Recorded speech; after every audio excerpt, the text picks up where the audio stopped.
Au sommaire de ce numéro, le genou en 4 sujets. Le genou vu de l'intérieur, la chirurgie des laxités antérieures, l'étude électromyographique du muscle quadriceps, la rééducation des laxités. Tout de suite, le genou vu de l'intérieur avec le docteur Krentowski de la clinique des sports à Paris, un des pionniers de l'arthroscopie du genou. Donc on va donc réaliser une arthroscopie d'un genou. L'arthroscopie est une technique qui permet de voir à l'intérieur des articulations. En fait, un arthroscope, c'est un télescope pour voir dans les articulations. Alors, donc la voie la plus traditionnelle est la voie antéro-externe. Mon pouce gauche ici est placé au niveau de l'interligne articulaire externe. Voilà, vous voyez que cette voie fait environ 4-5 mm. La taille pour introduire la gaine de l'arthroscope.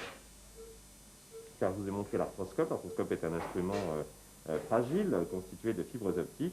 Et donc pour le protéger, on introduit d'abord une gaine, et c'est dans cette gaine qu'ensuite sera introduit l'arthroscope. Pour introduire cette gaine, on se sert de 2 mandrins. Un mandrin à pointe acérée, qui permettra de franchir les premiers plans, capsulaires et synoviaux. Et puis ensuite, on complétera l'introduction de la gaine par un mandrin à pointe mousse, de façon à ce que lorsque nous serons dans l'articulation, ne pas abîmer le cartilage. Voilà. Donc j'ai introduit ma gaine dans le genou et dans un premier temps dans l'espace sous-quadricipital, dans l'espace sous-rotulien. Car avant de faire un geste arthroscopique, même s'il a été programmé, et c'est le cas de ce patient qui présente une lésion du ménisque interne, eh bien on va faire une exploration complète du genou. Et cette exploration, pour moi, est méthodique et commence toujours de la même façon. D'abord par l'espace sous-quadricipital, rétro-rotulien, puis le compartiment interne, puis l'échancrure intercondylienne, et enfin le compartiment fémoro-tibial externe. Donc finalement, nous allons faire le tour du genou. Donc je vais introduire, donc je mets mon arthroscope. Cet arthroscope, je le connecte à une source de lumière, pour qu'on puisse y voir quelque chose. Voilà, voilà, source de lumière. Ensuite, nous organisons un système de lavage, donc de façon à distendre l'articulation par du sérum, ce qui permet une meilleure vision. Et enfin, on connecte au bout de l'arthroscope cette petite caméra, que, vous voyez, je connecte ici au bout de l'arthroscope et qui nous permet donc de voir l'intérieur du genou sur un écran de télévision. Alors, je suis dans l'espace... Je suis dans l'espace sous-quadricipital, l'image est superbe. Donc vous voyez, la synoviale tapissée par ces petits vaisseaux sanguins qui apparaissent comme rouges. Et donc on va se promener dans cet espace en me reculant doucement. Je vais voir apparaître. Donc je me recule dans cet espace. Voilà, je vais voir apparaître quelque chose qui apparaît comme blanc. Alors ensuite, on va laver le genou, ce sera plus clair. Donc je recommence, je suis dans l'espace sous-quadricipital. Et donc me voilà ici arrivé. Ce que vous voyez en blanc, c'est la trochlée fémorale. Donc le plancher, ici vous avez le plancher du cul-de-sac qui se continue en venant donc se continuer par la trochlée fémorale qui apparaît comme blanc. Et comme mon arthroscope a une vision oblique vers le bas à 30 degrés, il suffit que je le fasse tourner sur lui-même. Et en le faisant tourner sur lui-même, eh bien, il va regarder vers le haut. Et en regardant vers le haut, il découvre la rotule que vous voyez ici. Donc ça, c'est la face articulaire de la rotule. Ici, je suis au niveau de la facette articulaire interne. Ce que vous voyez en rouge là, c'est un repli synovial. Donc ici, voici ma rotule qui a l'air relativement régulière. Donc on va, là aussi je vais laver un petit peu.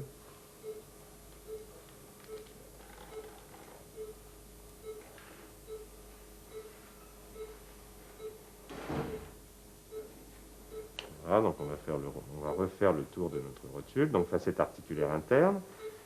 Voilà, ici je suis à peu près au niveau de la crête. On a un bel espace fémoro-patellaire. Et là, je me dirige vers la facette articulaire externe de la rotule. Donc vous voyez qu'on a exploré, comme ça, toute la facette cachée de la rotule. Ensuite, je vais descendre le long de la rampe condylienne interne. Hein.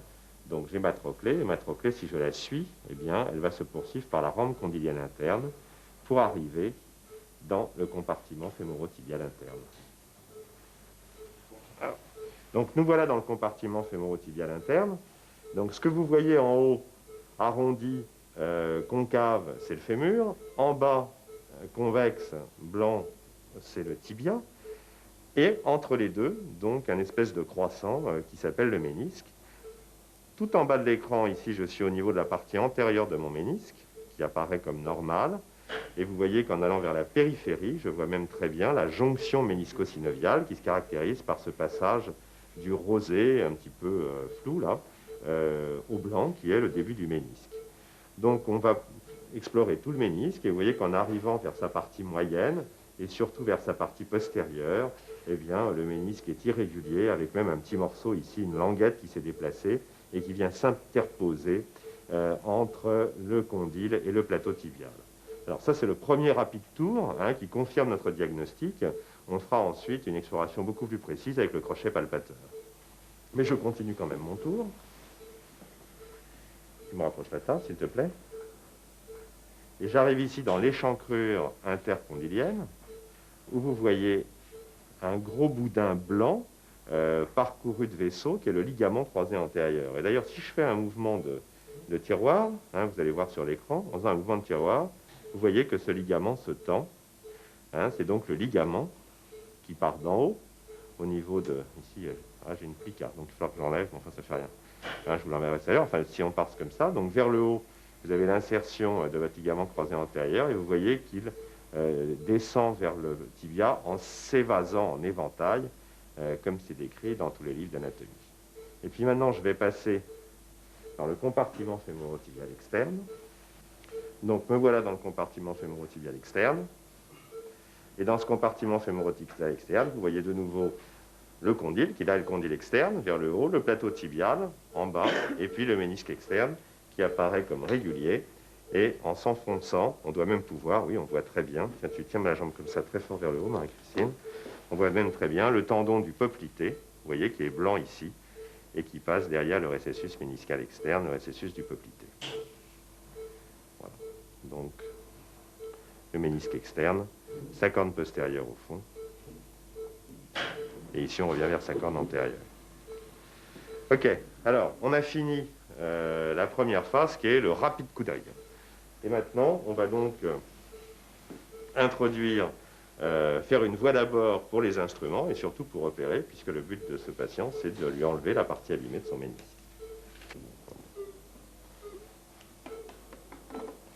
Voilà, alors la voie interne étant réalisée, on peut recommencer, alors on est au niveau du compartiment interne, donc on va recommencer l'exploration, mais là en associant une palpation à la vue. Donc comme je vous le disais tout à l'heure, mon crochet vous montre ici le cartilage du condyle interne, qui est un petit peu mou, dépressible, mais régulier. On peut dire que c'est un aspect normal, vous voyez. Au niveau du tibia, pareil, un cartilage ferme, un petit peu dépressible, mais régulier. Et puis le ménisque, ici, il n'a pas bonne allure. Et d'ailleurs, quand on palpe, vous voyez qu'on arrive à faire sortir la lésion, donc qui est en fait une lésion qui atteint... Si là, mon crochet est au niveau de la partie antérieure, donc ici, j'ai mon segment antérieur, une lésion qui part du segment moyen et qui isole une languette antérieure, qui était repliée, et derrière, une languette postérieure qui va vers l'échancrure intercondylienne. Voilà. Donc la thérapeutique consistera à enlever les 2/3 postérieurs du ménisque, en partant donc du segment moyen jusqu'à la corne postérieure. Alors, donc voilà introduit qu'on appelle une pince basket. En effet, la méniscectomie se fait suivant 2 gestes essentiels. Un geste de déchiquetage-aspiration, et puis, comme on le verra tout à l'heure, éventuellement, on peut enlever un certain nombre de morceaux de ménisque en disséquant au ciseau. En tout cas, la partie postérieure, je vais la déchiqueter.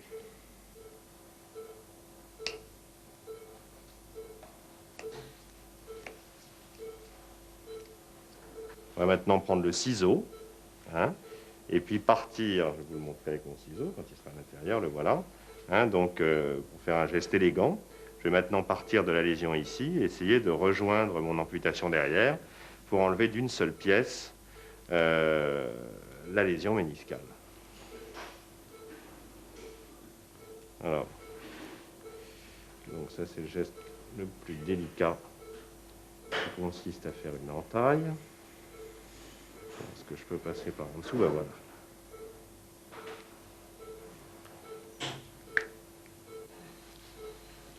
Voilà, alors je crois que j'ai disséqué complètement le morceau, et donc on va voir sur l'écran si tout va bien. Ça va aller bien, bien sûr. Donc je me saisis du morceau. C'est bon, et donc voilà. Puis maintenant, nous allons nettoyer à la pince basket, régulariser les morceaux, le bord axial du ménisque restant. Et on va régulariser ce bord axial qui est donc un peu irrégulier en détachant les derniers petits fragments.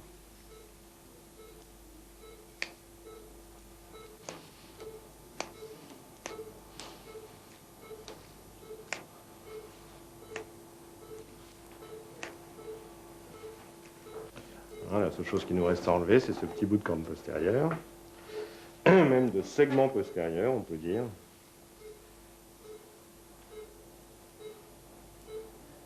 Donc j'introduis mon crochet. Hein, donc on fait le bilan de fin d'intervention. Donc on se retrouve dans le compartiment interne avec toujours donc mon condyle inter recouvert d'un cartilage correct, le plateau tibial recouvert d'un cartilage correct, et donc ici mon ménisque avec sa partie antérieure. Et vous voyez qu'à partir d'ici on a commencé la résection et on a fait une amputation des 2/3 postérieurs du ménisque interne. Je me promène le long du mognon du ménisque restant jusqu'à la corne postérieure qui se trouve ici. Et la fin d'intervention consiste à palper le mognon restant pour s'assurer qu'il est parfaitement stable. L'image est très grossie, le côté un petit peu irrégulier n'a aucune importance. Ce qui est important, c'est que plus rien ne bouge dans ce genou, que tout soit parfaitement amarré, et les pressions que la marche, la course et toute activité qu'il reprendra va faire vont remodeler ce bord axial. Et il nous est arrivé, pour d'autres raisons, de retourner faire un bilan arthroscopique quelques années après.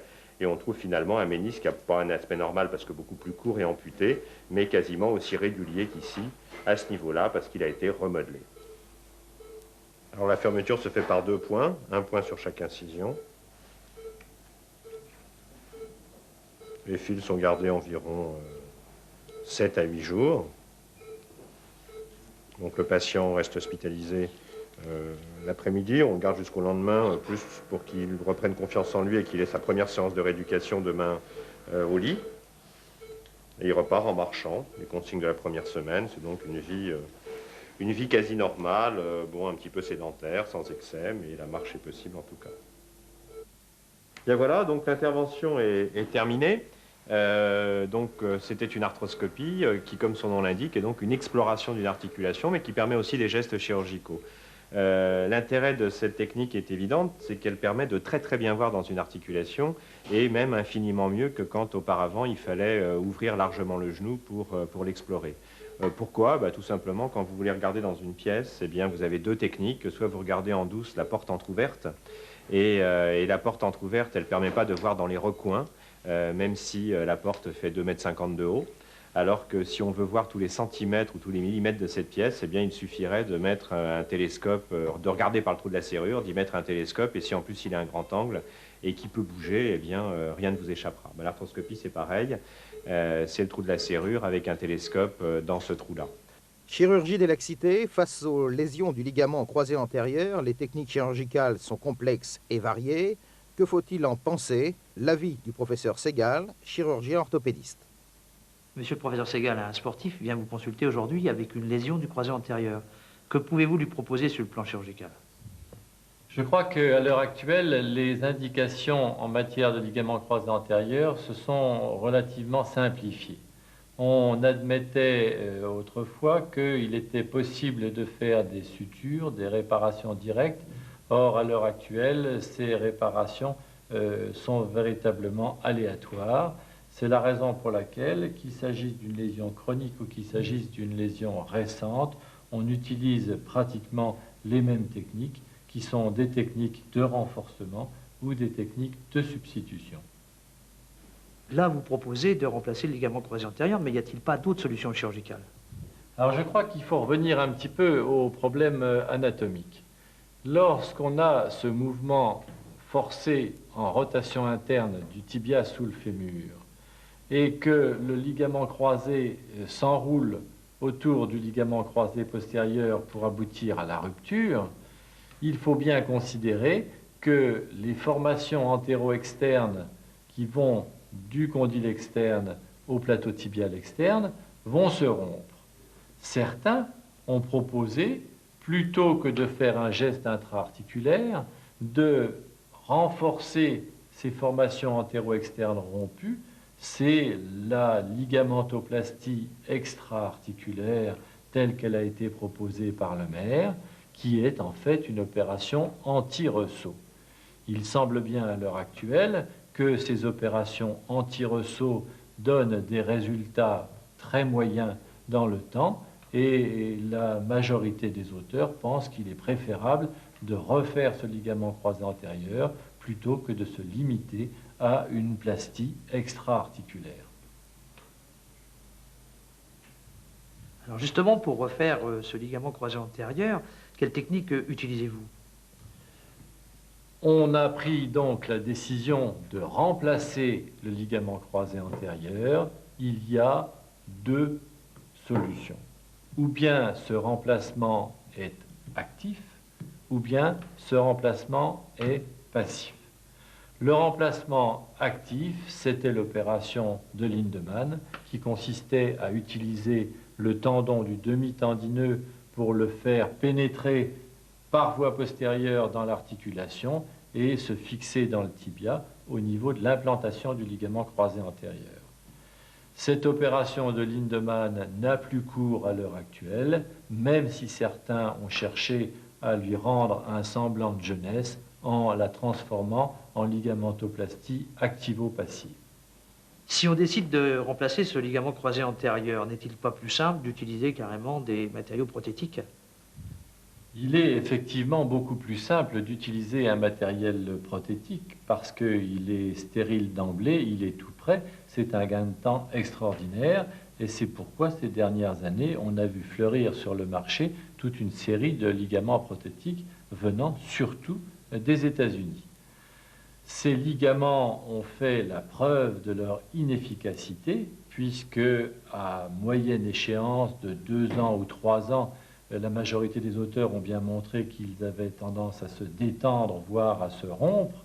Mais je crois que le plus grand danger de ces ligaments artificiels, c'est par la dissémination de produits d'usure du ligament dans l'articulation, d'aboutir à des lésions cartilagineuses et des lésions synoviales importantes et très préjudiciables à l'avenir du sportif. Il faut donc, à l'heure actuelle, éliminer ces ligaments artificiels. Votre parti est plutôt d'utiliser les matériaux naturels, en l'occurrence les tendons à proximité de l'articulation. Quels tendons utilisez-vous? On a proposé, et surtout des études ont été faites pour voir la solidité respective des différents transplants. Le demi-tendineux dont on a parlé tout à l'heure est manifestement insuffisant. On est obligé de doubler son parcours pour avoir une résistance à peu près identique au ligament croisé antérieur.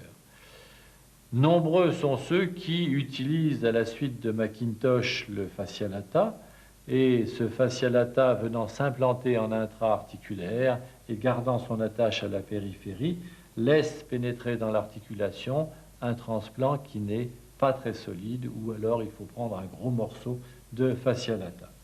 Je crois que la meilleure solution est celle qui est retenue à peu près par tout le monde, c'est l'utilisation du tendon rotulien. Certains utilisent le tiers moyen du tendon rotulien. Pour ma part, je préfère utiliser le tiers interne, dont les fibres sont beaucoup plus longues et permettent ainsi de remplacer n'importe quel ligament croisé antérieur. Certains chirurgiens marient les techniques intra-articulaires avec les techniques extra-articulaires. Quel est votre sentiment à ce sujet? C'est sûrement un problème technique tout à fait actuel parce que on a des remplacements intra-articulaires purs qui ne refont que le ligament croisé antérieur. Certains avaient voulu doubler cette ligamentoplastie intra-articulaire par une ligamentoplastie extra-articulaire au fascia lata pour assurer la stabilité.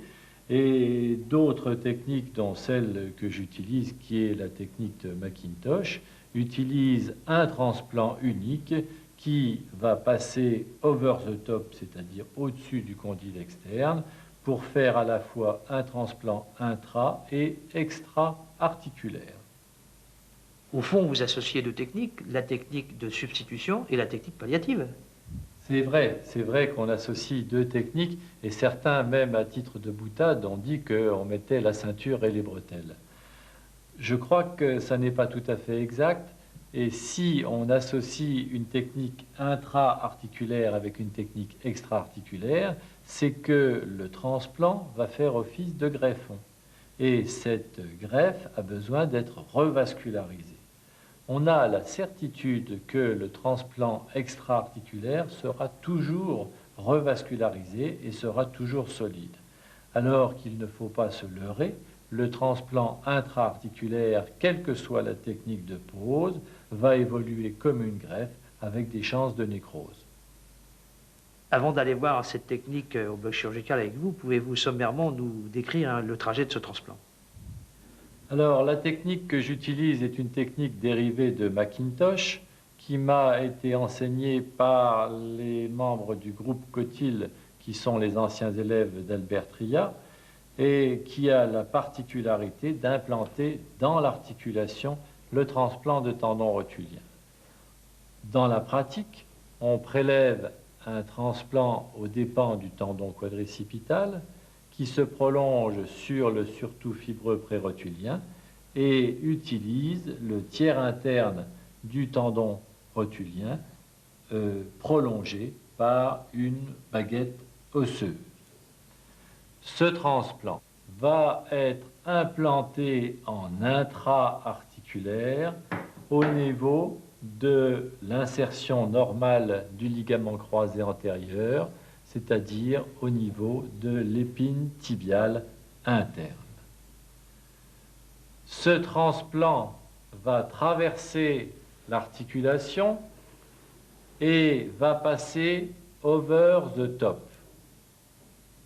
C'est-à-dire qu'il va passer au-dessus du condyle externe en traversant la capsule articulaire au niveau de la coque condylienne externe très latéralement.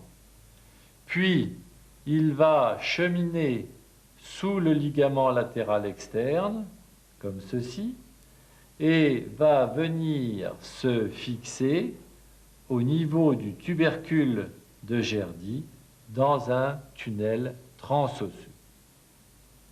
Cette ligamentoplastie intra- et extra-articulaire aura donc l'avantage de refaire le ligament croisé et de refaire les formations antéro-externes.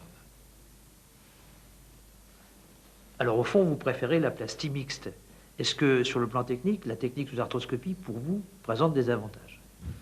La technique de mise en place d'un transplant sous arthroscopie est sûrement très intéressante si on est capable d'avoir un transplant conservé ou un transplant artificiel, mais dans la mesure où on rejette le transplant artificiel, l'arthroscopie, à mes yeux, ne présente pas un très gros intérêt.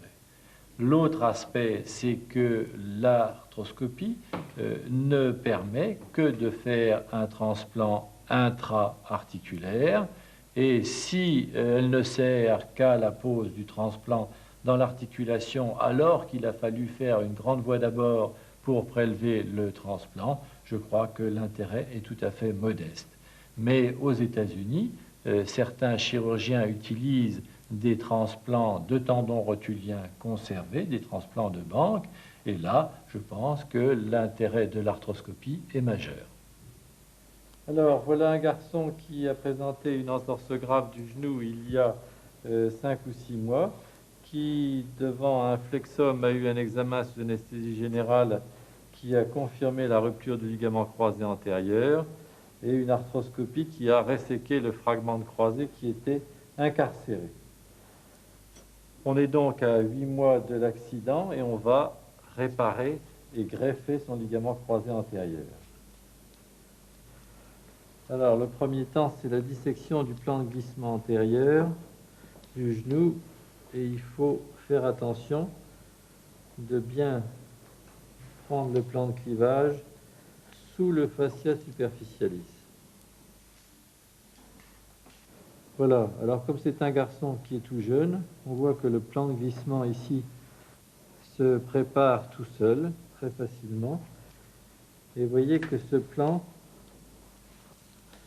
coagulation, c'est celui de l'hygroma du genou. On voit apparaître le surtout fibreux prérotulien.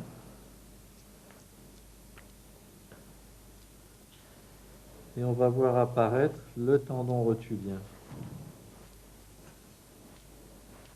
Le genou est ainsi exposé, la tubérosité tibiale antérieure, le tendon rotulien, la pointe de la rotule, et le tendon quadricipital, avec ici le vaste interne qui apparaît avec ses fibres obliques, bistourées. On va maintenant inciser la gaine du tendon rotulien, et on comprend très bien que chez un sportif qui a passé la quarantaine, le tendon rotulien est usé et il ne sert à rien de vouloir faire une greffe avec un transplant qui est usé. Vous voyez très bien sur cette face antérieure de genou que les fibres les plus longues et les plus importantes sont celles de la partie interne du tendon rotulien. Elles remontent très haut sur la rotule, donc c'est de ce côté qu'on aura le greffon le plus satisfaisant. Alors, voilà le principe du prélèvement. On va prendre une baguette osseuse sur la tubérosité tibiale et on va prendre le tiers interne du tendon rotulien. On va décoller le surtout fibreux prérotulien et on prendra, j'enlève ma main, on prendra un morceau de tendon quadricipital pour prolonger le transplant. Ce morceau de tendon représente le tiers du tendon rotulien. Donc on divise grossièrement en 3. Comme il a un tendon très large, on peut se permettre de prélever un transplant assez large. Voilà donc le tiers du tendon rotulien qui va être utilisé. Et on prendra dans l'alignement une baguette de tubérosité qui va nous permettre d'implanter le tendon. Nous y voilà. Il faut, pour le fragment intermédiaire, élargir un peu le prélèvement sur la rotule, sur le surtout fibreux prérotulien, et on va prolonger avec du tendon quadricipital. On libère le morceau de tendon quadricipital du bord supérieur de la rotule.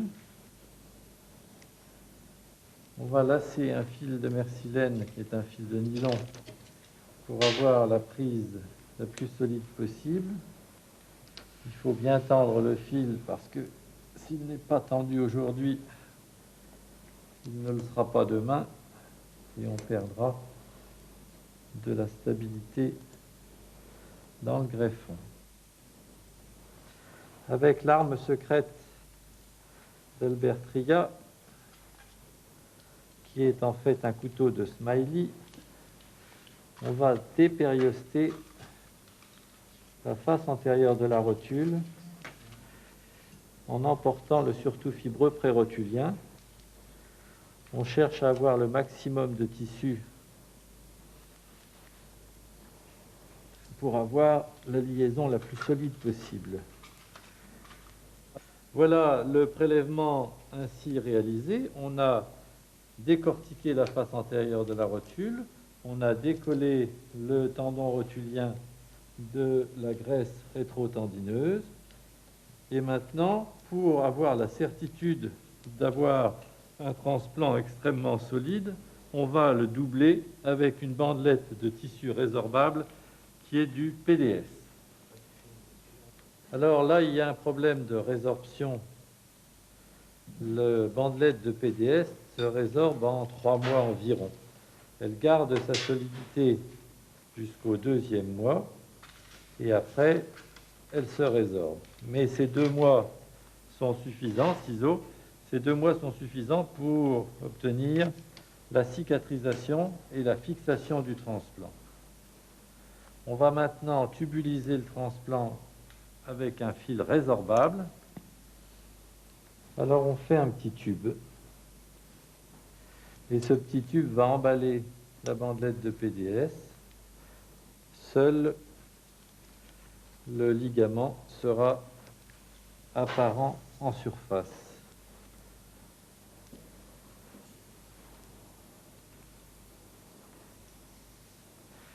L'originalité de cette technique, c'est de chercher à implanter la partie la plus solide du tendon dans l'articulation pour remplacer le ligament lui-même. On va détacher une baguette osseuse qui va être implantée directement au niveau de l'insertion de l'ancien ligament croisé antérieur.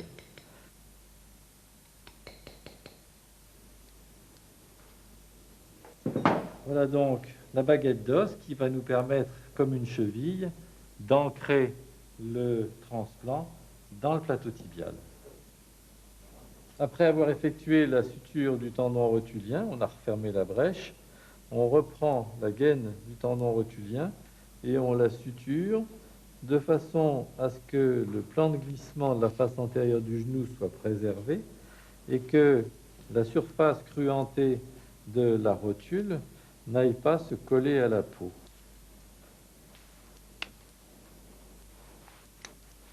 L'autre avantage, c'est de diriger la cicatrisation du tendon rotulien et du tendon quadricipital à l'intérieur de la gaine. Nous avons donc terminé le temps de prélèvement, qui est toujours un petit peu long, et nous allons passer maintenant au temps d'implantation. Alors, on fait une arthrotomie parapatellaire interne qui va nous permettre donc de pénétrer dans l'articulation pour implanter le transplant. On va faire l'hémostase au fur et à mesure. Coagulation. Vas-y.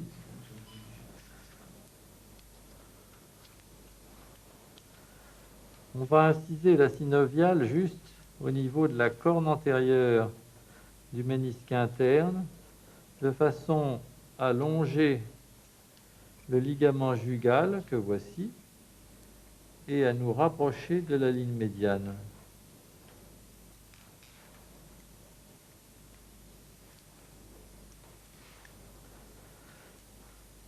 Vous devinez sur l'épine tibiale antérieure l'insertion du ligament croisé antérieur. Il reste un moignon de croisé antérieur, mais ce que vous ne voyez pas, c'est qu'au-delà, dans l'échancrure, le croisé antérieur n'a plus d'insertion sur le condyle externe.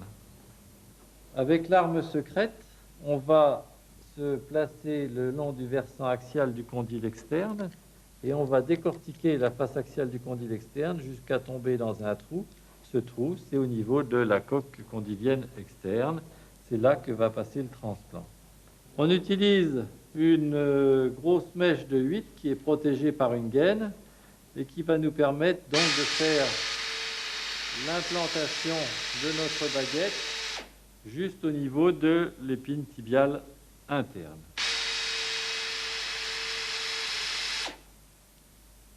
Le temps interne est terminé. On va donc maintenant préparer la voie d'abord externe. Il faut donc préparer la voie d'abord externe pour récupérer le transplant, puisqu'il va passer over the top au-dessus du condyle externe et va venir se fixer dans le tubercule de Gerdy. La voie d'abord externe va donc du tubercule de Gerdy à la partie haute du condyle externe. Bistouri, on incise, on voit bien l'insertion des fibres du fascia lata sur le tubercule de Gerdy. On incise les fibres dans le sens en remontant à la partie haute du fascia lata. Un petit coup d'écarteur. Nous y voilà.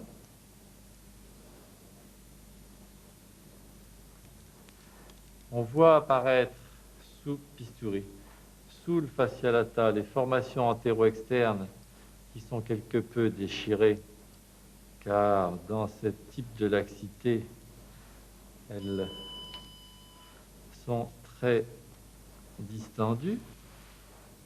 Et on va longer l'articulation pour retrouver la partie postérieure du condyle externe et le tendon du jumeau externe. Pince à coaguler. Coagulation. On voit apparaître le ligament latéral externe en relief dans l'épaisseur de la capsule.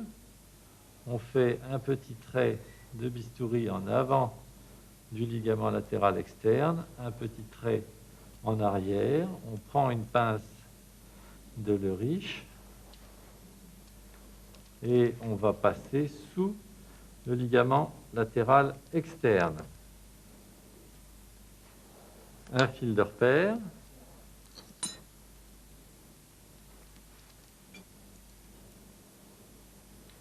Voilà. La pointe de parapluie. On va maintenant préparer l'orifice de pénétration du transplant au niveau du tubercule. Je fais un avant-trou dans le tubercule et pour éviter d'avoir un élément saillant sous la peau, on va faire un trou de mèche en direction de la baguette qui a été prélevée tout à l'heure.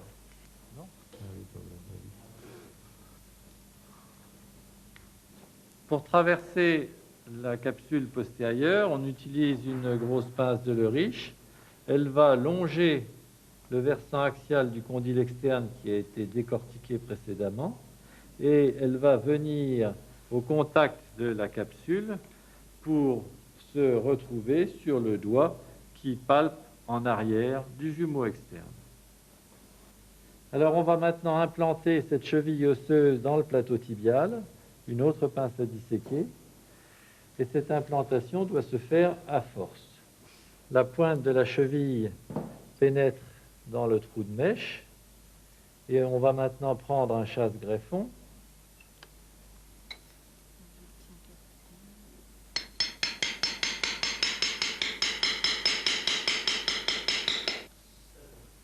Voilà, le transplant est parfaitement implanté dans le plateau tibial avec une grande solidité. Alors, il faut maintenant faire le petit chemin de fer. On est bon? On passe dans la boucle le fil qui tient le transplant et on va faire pénétrer le transplant dans l'articulation.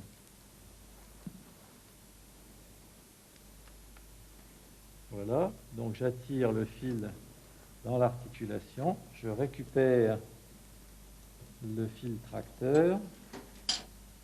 Le transplant a traversé la capsule, on va donc le tirer, voilà, pour le mettre en tension dans l'échancrure intercondylienne. On va maintenant faire le passage sous le ligament latéral externe, engager le transplant dans le trou fait au niveau du tibia. L'aide récupère les fils, donc il récupère les deux fils. Il va récupérer aussi la bandelette de PDS pour que tout soit fixé en avant. Voilà. On tend le transplant au maximum de part et d'autre du ligament latéral externe. Et maintenant, on a la certitude que la tension est bonne. On va pouvoir le fixer en avant.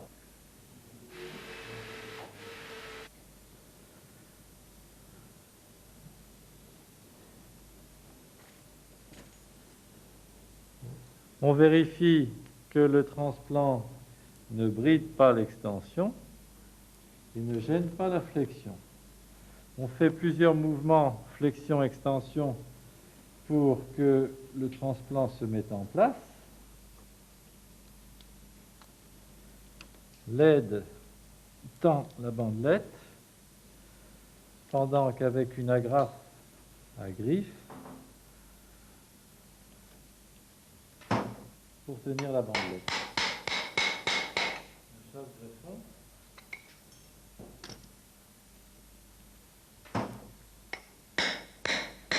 Voilà. Donc la fixation est tout à fait bonne, solide. Le test de Lachmann a totalement disparu en fin d'intervention. Nous lâchons maintenant le garrot de façon à réaliser l'hémostase. Et une fois que l'hémostase sera faite, nous allons pouvoir suturer les plans superficiels et ainsi assurer la cicatrisation dans de bonnes conditions. Avant d'aborder les problèmes de rééducation, essayons de comprendre si les gestes du quotidien sont toujours les mieux adaptés et comment pouvons-nous mesurer leur impact. La recherche scientifique nous apporte quelques réponses. Gilles Péninou, bonjour. Aujourd'hui encore, quand on parle de la rééducation du genou, on pense immédiatement rééducation du quadriceps. Qu'en pensez-vous? C'est un petit peu logique. Le genou et le quadriceps fonctionnent ensemble et l'un dépend de l'autre. Et lorsque le genou est en mauvais état, il y a une grosse amyotrophie du quadriceps qui est tout de suite visible sous la peau.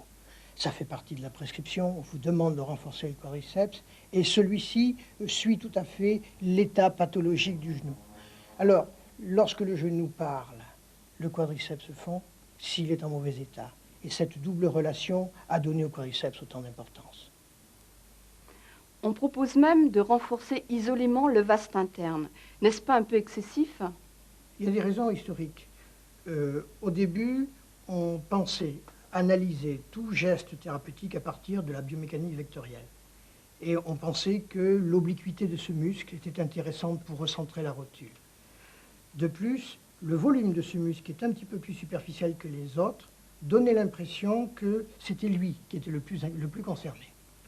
Les études que nous avons faites ont montré qu'il n'en était rien et qui confirment en cela les travaux de Lieb et Perry qui avaient montré que tout le quadriceps déjà travaillait et ce que nous confirmons dans nos travaux au laboratoire. D'accord, on parle du quadriceps, mais autour du genou, il y a d'autres muscles. Bien sûr. Le quadriceps n'est que le muscle antérieur, le plus volumineux, le plus visible. Mais la mécanique du genou, la cinématique du genou, oblige d'utiliser des muscles postérieurs, des muscles rotateurs internes, externes, et l'action simultanée de tous ces muscles dans le mouvement du genou est finalement ce qui retient notre attention. Et si vous voulez, on pourrait aller voir comment nous avons procédé au laboratoire pour objectiver ces phénomènes. Nous nous retrouvons ici au laboratoire où nous allons essayer d'objectiver ce que l'on pense être la qualité d'un exercice thérapeutique. Les premiers éléments que nous allons objectiver sont de voir s'il est possible réellement de dissocier le muscle vaste interne et le muscle vaste externe dans un système résisté en chaîne ouverte. Nous venons d'installer les électrodes sur le corps charnu du vaste interne, 2 électrodes actives, le corps charnu du vaste externe, 2 électrodes actives, et puis sur les éminences osseuses, les électrodes neutres, de manière à avoir le zéro électrique. L'intérêt de cette installation est de voir dans un geste diagonal qui est censé être spécifique d'un muscle, s'il est possible de l'avoir réellement en évitant le deuxième muscle. C'est ce que nous allons vérifier tout de suite.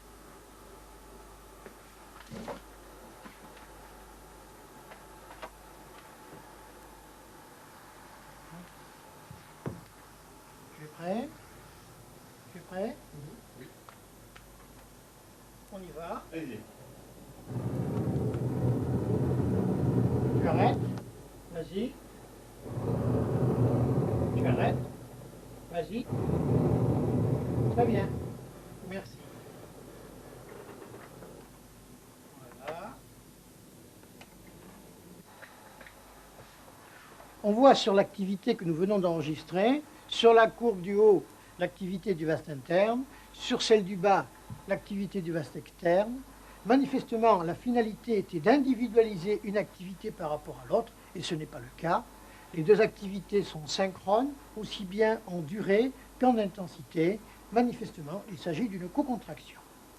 Alors, on peut envisager que c'est cette position sur table en chaîne ouverte qui était la cause, et on va donc essayer de vérifier si on obtient le même type de tracé lorsque le sujet est en charge. Vas-y, contraction, relâche, vas-y,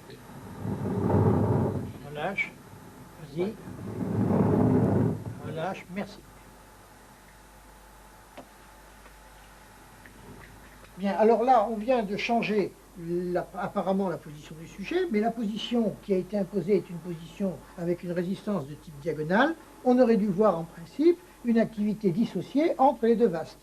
Or, l'enregistrement qu'on vient de faire montre à l'évidence, comme tout à l'heure sur la table, que nous avons une parfaite synchronisation des deux vastes sans que l'on puisse dissocier l'un ou l'autre. Ce qui semble donc indiquer que toutes ces techniques qui voudraient renforcer préférentiellement le vaste interne, plus souvent réclamé, ou le vaste externe, semblent apparemment très difficiles à faire, pour ne pas dire impossible, avec un exercice de kinésithérapie. Allez, on y va, on plie, on remonte, on plie, on remonte, on plie, on remonte, on plie, on remonte, on plie, merci.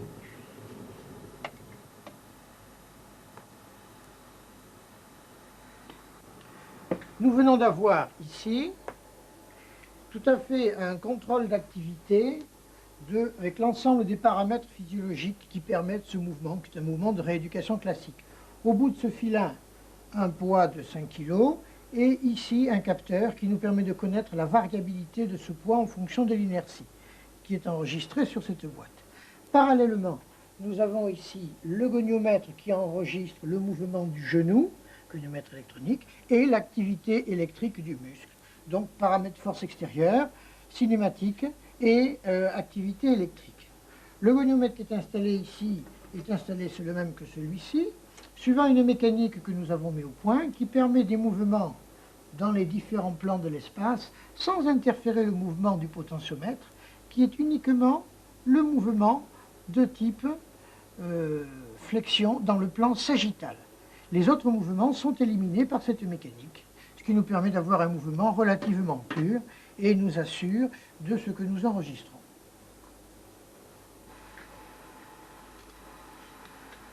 On voit dans cet exercice qu'il y a finalement des paramètres différents des exercices précédents. Ici, nous avons un mouvement en charge, beaucoup plus proche de la fonctionnalité, et où le rôle que joue le quadriceps qui a été enregistré dépend de différents paramètres. Premier paramètre, la facteur force, cette poulie qui tire. On a mis 5 kg au bout, mais le capteur qui enregistre en parallèle montre que ces 5 kg suivant le mouvement. Il y est passé de 2 à 9 kg. La différence vient essentiellement de l'énergie, de l'inertie qui est imposée par le mouvement du poids. Deuxième paramètre enregistré, le paramètre goniométrique, est en fait le paramètre de la cinématique. Il va nous permettre de savoir que finalement la résistance qui se donne au niveau des muscles, c'est-à-dire la quantification musculaire, elle dépend essentiellement des phénomènes d'accélération. Et cette accélération n'est pas uniquement le fait qu'il y a un poids au bout qui est pendu, mais bien dépendant de la vitesse à laquelle s'est fait ce mouvement et à l'accélération qui en dépend. Il y a donc là un paramètre complètement fonctionnel qui montre que le muscle marche avec des bouffées d'activité, bouffées qui changent suivant la séquence du mouvement et qui ne correspondent pas du tout à un entraînement que l'on pourrait croire de type isométrique, comme on l'a vu tout à l'heure. Nous avons ici un mouvement complètement différent des précédents. Nous allons tester l'activité antérieure et postérieure, c'est-à-dire droit antérieur et ischio-jambier interne, en parallèle avec le mouvement du genou et de la coxo-fémorale. C'est la raison pour laquelle nous avons installé 2 électrogoniomètres, appareillogramme déformable, avec les activités EMG que l'on retrouve ici. Le mouvement qui va être sollicité est un mouvement éminemment fonctionnel, rien de plus habituel que de se lever et de s'asseoir d'un siège. Nous allons donc analyser ce mouvement simplement et voir la réponse. Attention, êtes-vous prêts? Allez-y, levez-vous, assis, levez-vous, assis, levez-vous, assis, levez-vous. Merci beaucoup. Nous venons de voir donc là un mouvement apparemment très simple, se lever. Eh bien, les 2 articulations de la hanche et du genou ont fonctionné effectivement complètement en sens inverse. Le genou pliant en sens vers l'arrière, la hanche pliant en sens vers l'avant, et ces deux co-contractions, ces deux mouvements ont entraîné deux co-contractions complètement parallèles sur les deux muscles. On pense que cette coactivité joue autant sur le genou que sur la coxo-fémorale, mais en tout cas, elle prouve que dans un mouvement fonctionnel tel que celui-ci, il est impossible de dire le quadriceps, c'est le muscle qui permet de se lever. Les ischio-jambiers sont tout aussi importants puisque leur contraction est aussi dense en intensité et en ce qui concerne la durée, les séquences sont parfaitement ciblées ensemble. On a appelé ça le paradoxe de Lombard, car c'est M. Lombard qui a décrit cela au début de ce siècle sur la grenouille. Depuis, Racheber s'y était intéressé en disant que ça devait être possible sur l'être humain, et nous avons pu démontrer que dans un geste fonctionnel, ça marchait parfaitement. On voit ainsi, à travers ces différents exercices que nous venons de voir dans ces séquences précédentes, que l'activité du quadriceps, du genou, est une activité complexe. Il existe des mouvements statiques de maintien, il existe des mouvements dynamiques. Ces mouvements dynamiques sont plus souvent en charge, et lorsqu'ils sont en charge, ils deviennent assez complexes, puisqu'ils s'intègrent avec d'autres muscles, ils s'intègrent avec d'autres articulations. Il y a des bouffées d'activité musculaire, il y a des séquences qui sont en fonction de paramètres cinématiques, d'autres de paramètres uniquement angulaires ou de force. Il faut bien entendu arriver en rééducation à faire face à toute cette diversité. On comprend qu'il n'y a pas un exercice de rééducation qui peut faire face à tout ça. On comprend qu'il doit y avoir besoin d'une certaine chronologie. Au début, il est évident qu'il faut commencer en chaîne ouverte, mais il faut absolument terminer en situation fonctionnelle, de manière à avoir l'ensemble de ces muscles en activité dans des situations aussi complexes que celles que nous avons montrées. Il est sûr que dans les années qui viendront, on verra une complexité encore plus grande se développer au fur et à mesure de l'avancée des travaux de laboratoire. Mais d'ores et déjà, diversifier les exercices, utiliser le plus possible les situations fonctionnelles, c'est là que vous rendrez le meilleur service pour la rééducation du genou. Dernier sujet, la rééducation proprement dite. Plus que la technique elle-même, c'est dans la compréhension biomécanique du membre inférieur et le dialogue avec le chirurgien que réside une bonne approche de la rééducation des laxités antérieures. Vous rééduquez un genou opéré d'une laxité. Quelle est votre démarche kinésithérapique? La même que le chirurgien. Le patient qui a consulté le chirurgien l'a consulté parce qu'il avait un problème de dérobement au niveau de son genou. Le rôle de la chirurgie est de limiter ce dérobement. C'est un rôle passif. L'intervention a recréé un ligament, a redonné un trajet au ligament croisé antérieur ou stabilisé un compartiment qui se déboîtait. C'est un rôle passif, la chirurgie. Le rôle de la kinésithérapie va être, lui, actif. Quels sont en fait les buts de la kinésithérapie? C'est conserver ou récupérer une mobilité articulaire et obtenir la stabilité active. Qu'entendez-vous par récupérer la mobilité articulaire? Déjà, ne pas la perdre. Ça serait dommage que l'intervention chirurgicale se solde par une restriction de la mobilité articulaire. Pour l'éviter, à l'heure actuelle, les techniques chirurgicales nous permettent cette mobilisation passive immédiate. Après l'intervention chirurgicale, pendant la durée de l'hospitalisation, le patient est soumis à des séances de mobilisation articulaire sur arthromoteur. À 3 ou 6 semaines, selon les techniques chirurgicales et selon les chirurgiens, la récupération de cette mobilité articulaire devient une priorité. Elle s'effectuera de manière active au cabinet du kinésithérapeute en utilisant la force musculaire, et notamment les ischio-jambiers, pour que cette récupération de la flexion soit le plus physiologique possible. En effet, le travail des muscles ischio-jambiers entraîne le recul du tibia en arrière sous le fémur. Ce recul du tibia en arrière sous le fémur existe lorsque l'on plie le genou. Mieux que l'activité musculaire pour récupérer un genou, on ne trouve pas. Ce n'est pas la mobilisation manuelle qui va permettre de recréer cette mobilité articulaire passive. On utilise donc la force musculaire pour cette récupération de la mobilité. Vous parliez d'obtenir la stabilité active du genou. Pas du genou, du membre inférieur. Le genou, c'est le problème du chirurgien. Le rôle de la chirurgie est de recréer un ligament pour éviter le déboîtement rotatoire. Le kinésithérapeute doit, lui, prendre en compte l'ensemble du membre inférieur. Vous le savez, le genou est une articulation intermédiaire située entre l'appui du pied au sol et les mouvements du corps dans l'espace. Dans la marche, dans la course, le genou va osciller entre deux positions extrêmes de stabilité, et c'est le jeu des muscles et le jeu des articulations qui va concourir justement à cette stabilité. Le kinésithérapeute doit donc prendre en compte l'ensemble de toutes les articulations sus et sous-jacentes du genou. Donc, rééduquer une laxité du genou, c'est en fait recouvrer une stabilisation articulaire et musculaire du membre inférieur. C'est exactement le problème.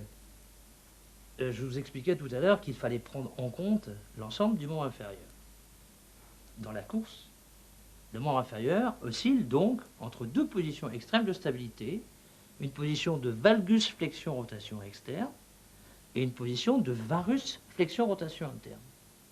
La position en valgus flexion-rotation externe correspond pratiquement à l'appui du gros orteil sur le sol, alors que la position de varus rotation interne correspond à l'appui du bord externe sur le sol.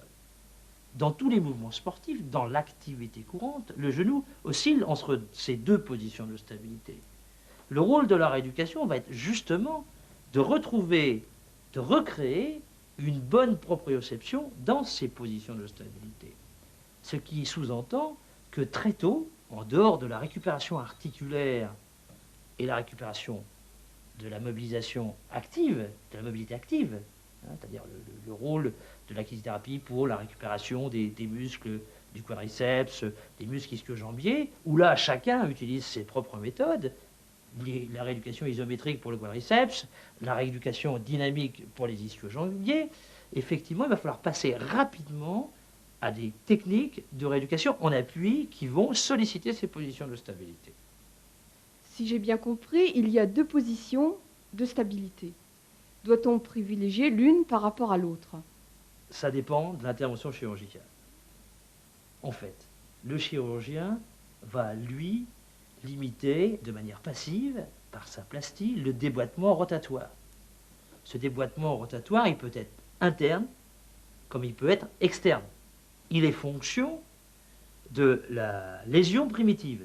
Si vous faites une entorse en valgus flexion rotation externe, l'instabilité par la suite va être rotatoire externe.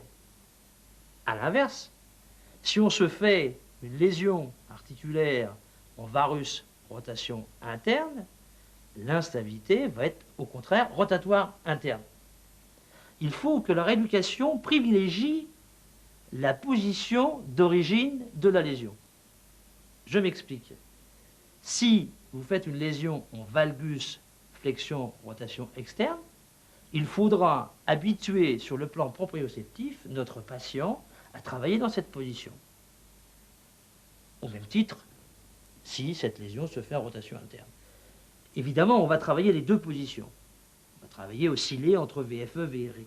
Mais on privilégiera la position initiale, la lésion initiale. C'est celle-là qui doit, en fait, guider notre travail de rééducation proprioceptive. On parle déjà, finalement, de réadaptation. Mais cette réadaptation, elle doit se faire au cabinet en même temps que la rééducation. Tout cela me semble relativement facile. Vous avez quand même des problèmes. Ça serait trop simple, effectivement. Chaque chirurgien a sa technique et exige la plupart du temps que le plan de rééducation soit comme il le désire. Le rôle de la kinésithérapie, c'est bien sûr de rééduquer le membre inférieur, comme je disais tout à l'heure, mais non pas une intervention chirurgicale. Il est effectif que, suivant l'intervention chirurgicale, on rencontrera certaines difficultés dues ou au passage du transplant ou la technique chirurgicale elle-même. Il y a aussi des plastiques qui sont différentes. On ne rééduque pas toujours le même genou. C'est peut-être à ce niveau que se situent les problèmes. Lorsqu'on a des problèmes de récupération, de mobilité articulaire, par exemple, n'existe-t-il pas un sepsis larvé? N'existe-t-il pas une particularité de la technique chirurgicale qui fait que nous avons des problèmes dans cette récupération articulaire? Alors effectivement, le kinésithérapeute ne doit pas se précipiter pour récupérer une flexion qui va être limitée. Le chirurgien et le kinésithérapeute doivent être constamment en contact. C'est ce qui permettra de comprendre effectivement ces difficultés. Si vous voulez vous procurer le modèle articulaire du genou et l'élastique, adressez-vous à la boutique Kiné Vidéo.